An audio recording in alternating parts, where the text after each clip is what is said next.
Olá, meu amigo, minha amiga, sejam mais uma vez bem-vindos aqui ao nosso canal. Vamos trazer aqui uma informação importante, atualizada e relevante para ajudar vocês que estão passando por algum problema no INSS. Uma dúvida muito grande que as pessoas têm, se podem, por exemplo, o INSS numa convocação cessar um benefício. Sim, pessoal, pode cessar sim, tá? Só existe um caso que nós vamos falar aqui que tem exceção para, por exemplo, uma convocação para um pente fino ou para alguma revisão. Mas na maioria dos casos, a Lei 8.213/99 garante ao INSS, tá, que ele possa sim convocar os segurados a qualquer momento para fazer aí uma avaliação se ainda existe, por exemplo, a incapacidade laboral. Quer dizer o quê? A incapacidade que gerou um benefício porque você não pode trabalhar. Para o INSS, por exemplo, essa convocação para fazer essa avaliação, ela impede, por exemplo, que haja fraude, ou mesmo se detecte através dessas avaliações se houve algum benefício que foi concedido irregularmente, por exemplo, com documentação falsa. Tudo bem, a gente sabe que é necessário, porque existe realmente problemas aí de pessoas que fraudam, não só a Previdência, né, mas todos os órgãos públicos, principalmente relacionado a dinheiro público. O descontrole aqui nesse país é uma coisa terrível, né? Não se respeitam nada, né? Os impostos que são pagos, a máquina do governo é sustentada por todos nós. Quando você compra alguma coisa, uma padaria num supermercado, você está pagando imposto. Quando você usa energia elétrica, você está pagando imposto. Água, tudo nós pagamos imposto, né? Inclusive para o INSS. O INSS não sobrevive sem o dinheiro das contribuições. Por quê? O INSS não fabrica dinheiro. Quando o auxílio doença, ele pode ser cortado. Muita gente acha que o auxílio doença pode se arrastar por anos. Não, pessoal. Existe aí um limite para esse benefício de auxílio doença. Nós vamos explicar. Quando você faz, por exemplo, sofrer um acidente de qualquer natureza ou uma doença que você contraiu, que não seja dentro do trabalho. Dentro do trabalho é de uma outra forma, tá? É uma outra norma que rege esse benefício. Nós vamos falar, por exemplo, aqui do Código 31, que é o acidente, o auxílio doença comum, tá? Ele pode ser chamado sim de tempos em tempos e dependendo da avaliação do perito, ele pode ser cessado. Agora, existem recursos para esse segurado que se sentiu lesado, que não concorda, por exemplo, com a decisão tomada pelo perito, para recorrer, tá? Nem sempre vai se ter sucesso. A maioria dos casos não obtém sucesso e acaba tendo aí que recorrer à última instância, que seria a justiça, tá? Todo o auxílio doença, ele deveria ter uma data de cessação. Isso quer dizer que quando ele é concedido, na carta de concessão deve haver lá o DCB, que é a data de cessação do benefício. Essa data é muito importante, por quê? Porque possibilita ao segurado saber quanto tempo foi dado de benefício e se caso ele for precisar, por exemplo, por ainda não ter se recuperado, precisar de mais um período para ficar de afastamento, ele tem condições de pedir, por exemplo, uma prorrogação desse benefício. Agora, quando não existe essa data de benefício, de cessação do benefício, esse benefício ele vai cessar em 120 dias. Mas isso atrapalha um dos recursos do INSS. Quando não tem a data de cessação na carta de concessão, atrapalha para você, por exemplo, pedir a prorrogação. Porque mesmo sabendo que é por 120 dias, o INSS exige que tenha na carta de concessão essa data de cessação. Por quê? Porque 10, 15 dias antes de vencer, por exemplo, esse período que foi concedido pelo perito, se você ainda estiver com doente, estiver ainda com a lesão, você pode pedir uma prorrogação desse benefício. Essa prorrogação, ela pode ser pedida por 3 vezes, tá? Você vai, aquele auxílio doença que vai se prorrogar devido à continuidade e o agravamento da doença ou da lesão que esse segurado se encontra. Então você pode empurrar esse benefício, você pode passar por perícias e ganhar mais tempo para poder voltar ao mercado de trabalho, quando existem condições. Se, por exemplo, você encerrou as 3 prorrogações, os 3 pedidos de prorrogação, e esse perito, ele não lhe encaminhou para a reabilitação profissional, porque deveria ser o certo. Você não consegue se recuperar, está tendo um problema grave, o próprio perito detectando que você já prorrogou por 3 vezes o auxílio doença, o correto deveria ser mandá-lo para a reabilitação profissional. Mas muitas vezes é aí que acontece a injustiça. O que o perito faz? Ele cessa o benefício e os pagamentos. E esse segurado, muitas vezes, ele não tem outro recurso. Muitas vezes ele é o sustento da casa, né? Ele é a coluna que sustenta, que paga as contas, que traz comida para dentro de casa, e nessa impossibilidade de estar trabalhando no mercado de trabalho, ele depende do INSS. Quando o INSS toma uma atitude drástica como essa de cortar o benefício, ele não está prejudicando somente o segurado, ele está prejudicando toda uma família, né? Pessoas que dependem desse dinheiro. O INSS não é uma instituição de caridade, ele não está dando nada de graça para ninguém. Você tem direito porque você pagou. Quem nunca pagou o INSS não tem direito a benefício. Pode conseguir aí um benefício assistencial aos 65 anos. Você que nunca pagou uma contribuição para o INSS, às vezes me pergunta, é possível ter um benefício sem nunca ter contribuído? Quando você chegar aos 65 anos, você pode pedir aí o benefício de prestação continuada, que é o BPC, tá? Aí você tem direito, mas tem que ter 65 anos completos. Agora, por exemplo, para pessoas que têm deficiência sem idade mínima, desde criança, um responsável ele pode receber esse benefício de prestação continuada. Se você tem dúvidas como funciona, se tem direito, o que é necessário para você, por exemplo, receber esse benefício assistencial, você encontra vídeos aqui no canal que nós explicamos o passo a passo, vídeos que vão mostrar para você o que é necessário, como você fazer, e até chegar ao ponto de você poder receber o benefício, tá? Uma das coisas muito importantes que nós sempre falamos aqui, que eu considero uma das dicas mais importantes que nós damos aqui no canal, além do cadastramento que nós sempre falamos que deve estar atualizado, se você mudou de endereço, mudou o telefone, você deve atualizar através do portal Meu INSS, não vai ter necessidade, por exemplo, de você ir até uma agência e perder o dia inteiro. Você baixa esse aplicativo no seu smartphone, no seu PC ou no seu notebook, e você tem acesso a todas as ferramentas do INSS, inclusive a facilidade de fazer esse recadastramento, uma atualização. O que nós falamos sempre é da documentação, tá, pessoal? Que é muito importante.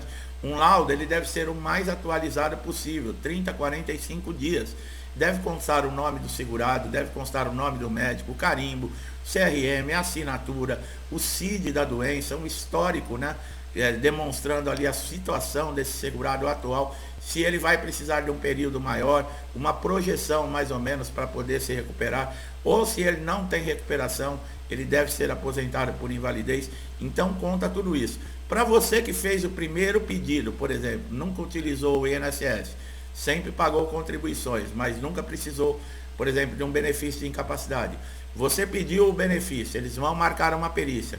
Se essa perícia não for marcada no prazo de 30 dias, você pode enviar toda a documentação que você tem que comprova a sua incapacidade através do portal Meu INSS, e eles vão liberar para você, depois de uma análise de 10, 15 dias aí, vão liberar o auxílio doença por 90 dias. É um período que vai ajudar, é melhor do que você, por exemplo, ficar aguardando, como antigamente, uma marcação de perícia, 3, 4, 5 meses.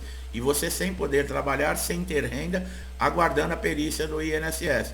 Então, ela não pode ultrapassar 30 dias essa marcação. Você envia a documentação, você recebe o benefício por 90 dias. Esse benefício, ele também pode ser prorrogado. Caso você ainda não tenha se recuperado, ele pode ser prorrogado por mais 90 dias. Tá? Mas só pode ser feita uma prorrogação, nesses casos que é o benefício concedido sem perícia, porque você não vai passar por perícia médica. A partir do momento, se continuar o problema e você não tem uma maneira de retornar ao mercado de trabalho, aí você precisa marcar uma perícia presencial, tá? Aonde vão ser avaliados toda aí a necessidade. O laudo perfeito, pessoal, que nós falamos é esse, tá? Como nós acabamos de citar, com todos os dados do médico, o seu nome, o CID, esse histórico. Agora, você deve também anexar outros documentos se você tem. Passou por cirurgia, leve histórico cirúrgico, fez tratamentos, leve o laudo desses tratamentos, peça para que façam um laudo para dizer o que aconteceu no tratamento, como você respondeu a esse tratamento. Por exemplo, receituários médicos, né, de remédio. Você ter a caixinha dos remédios, você levar tudo isso, comprovando.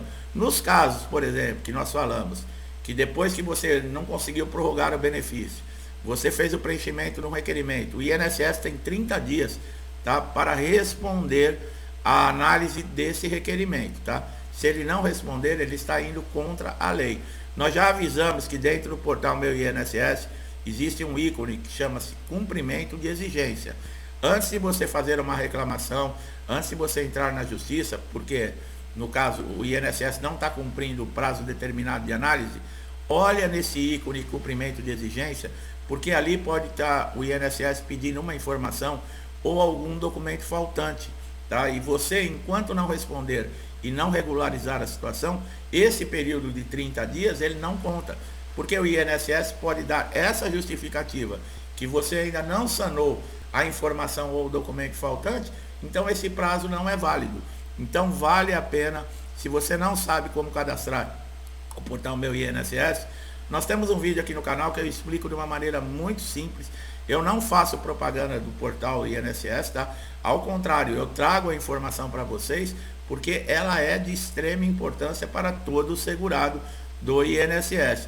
Quando nós falamos de exceção, né, para convocações, no caso aí de revisões de pente fino, as exceções são os aposentados por invalidez, aqueles que já completaram 60 anos de idade, aqueles que têm 55 anos e recebem o benefício há mais de 15 anos, e os portadores de HIV. Esses não podem ser chamados para participar de pente fino ou de revisão. É por isso que muita gente acha que a aposentadoria por invalidez ela se torna definitiva.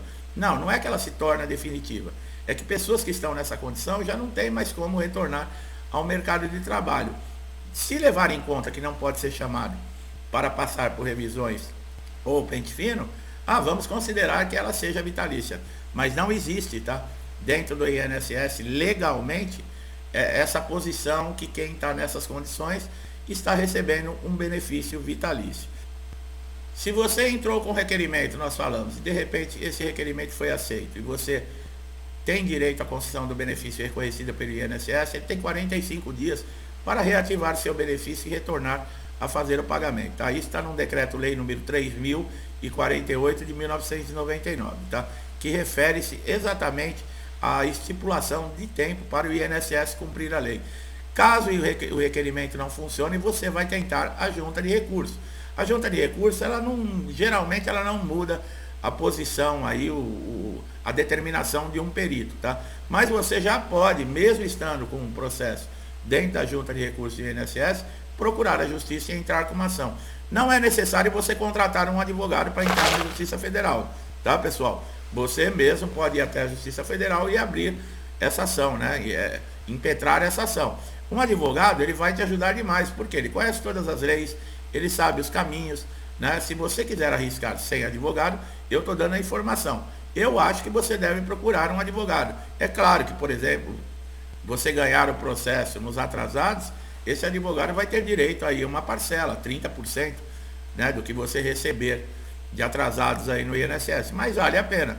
Melhor do que você perder um processo e não ter nada para receber. Dentro da justiça, você vai ter que aguardar. O processo também segue fases. Por exemplo, nós falamos da documentação. Na justiça, também é necessário você apresentar laudos, apresentar documentos, apresentar histórico cirúrgico que comprovem aí a sua incapacidade. Não é assim como muita gente pensa, o perito do INSS nega, vai lá na justiça que o perito judicial concede. Não funciona assim não, pessoal. Para ser concedido um benefício dentro da justiça, você, além de ter que comprovar para um perito judicial, ele vai emitir um laudo para o juiz pode ou não considerar esse laudo. Mas os elementos que trazem, né, para esse magistrado a necessidade e o seu direito, eles devem estar dentro da lei, porque juiz nenhum vai conceder aí uma sentença favorável a um segurado que não tem, por exemplo, necessidade de uma incapacidade de receber um benefício do INSS por estar incapaz de retornar ao mercado de trabalho. Então, lembre-se, é muito importante. Como nós falamos, esse período na justiça, ele gera atrasados. Por quê? Ele não vai contar o tempo, caso a decisão seja favorável a você, não vai contar da data que você entrou na justiça. Você vai ter direito a receber desde lá da negativa do INSS. Então isso gera um montante muito grande em dinheiro. Até 60 salários mínimos, isso é pago em RPVs. Quando o juiz dá a sentença, depois de feito o cálculo, no máximo aí 60 dias você consegue receber. Acima de 60 salários mínimos já entra em precatório. São títulos do governo, tá? E o governo faz uma liberação desses títulos para serem pagos uma vez por ano. Ele pode demorar um pouco mais, mas você recebe tudo reajustado, tudo certinho. O problema é que enquanto perdurar esse processo na justiça, você também não pode trabalhar. E você vai ficar aí, no caso, ou ter alguém na sua casa que continue sustentando a família, ou dependendo de amigos, de parentes, né? É uma situação um pouco difícil. Se o INSS recorrer com relação aos atrasados, que geralmente ele recorre, pode demorar mais 3 anos para você receber esse dinheiro, tá? A implantação do benefício não, é 45 dias. O juiz deu a sentença favorável ao segurado, o INSS em 45 dias tem que ter implantado o benefício e tem que estar já efetuando os primeiros pagamentos. Agora, com relação a atrasados, também existe essa possibilidade do INSS recorrer e demorar um período, tá? Ele sabe que vai ter que pagar, mas recorre, acho que é na maldade mesmo, né? Para ganhar tempo. Meu amigo, minha amiga, que estão chegando aqui a primeira vez no canal, eu espero que vocês tenham gostado da informação, tenha sido importante para vocês. Aproveite todos os nossos conteúdos aqui no canal. Todos os nossos vídeos são relacionados a problemas que já aconteceram com diversos segurados no INSS e nós ajudamos aqui de uma forma clara, mostrando, trazendo conhecimento como solucionar esses problemas. Então você só tem a ganhar. Dá um like aqui no vídeo se gostou do nosso trabalho, se inscreva no canal, ative o sininho de notificação para você sempre ser alertado com os nossos novos conteúdos. Pode ser aquela informação que você está precisando para resolver aquele problema de dias, semanas ou até meses no INSS e você não consegue resolver, e nós aqui vamos ajudar você e mostrar o caminho para solucionar tudo isso. Eu espero que você, meu amigo, minha amiga, que me acompanha há muito tempo, e todos que estão assistindo esse vídeo, que tenham uma semana repleta de paz, de luz, de amor, de saúde, você e toda a sua família, que nós possamos ter sempre força para continuar seguindo em frente, agradecendo a Deus por tudo que temos, e vamos continuar seguindo a nossa caminhada, procurando sempre pelo caminho do bem. No final, nós vamos sempre vencer. Um forte abraço a todos e até os próximos vídeos.